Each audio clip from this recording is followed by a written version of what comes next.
दिखाए वरदाई बदली से अपन बरनेला। नूतन लीला दिखाए वरदाई बदली से अपन बरनेला। नूतन लीला दिखाए वरदाई बदली से अपन बरनेला। नूतन लीला दिखाए वरदाई बदली से अपन बरनेला।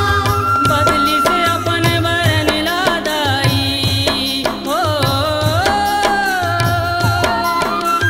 बदली से अपन बरनेला दाई बदली से अपन बरनेला। नूतन लीला दिखाए वरदाई बदली से अपन बरनेला। नूतन लीला दिखाए वरदाई बदली से अपन बरनेला।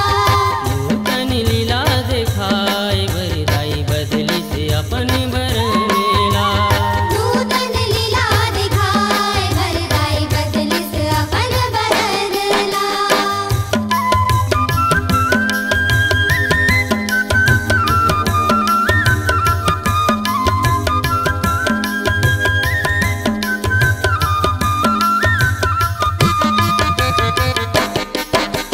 कहिया युग के पावन गाथा ग्रंथन मन में भराए।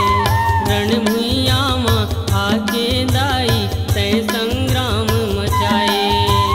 देवासुर संग्राम में दाई दानव मार गिराए। चंड मुंडला मार के दाई तय रण चंडी कहाए।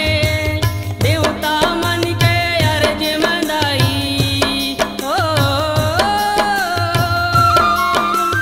देवता मन के अर्ज में दाई तोरी से अपन परनला।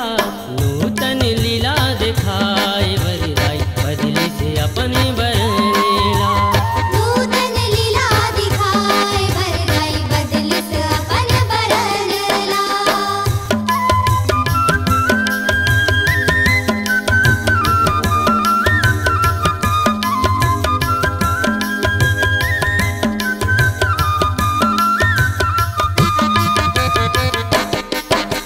रंभ के बेटा महिषासुर हा तोरे आगू अड़ियाए। रणचंडी हा काली बन के ओला मार गिराए।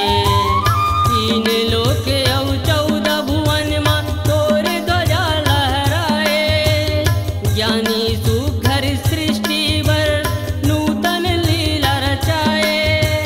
दाई तोला मनाए बर हो। दाई तोला मनाए बर देवता धरे चरणला।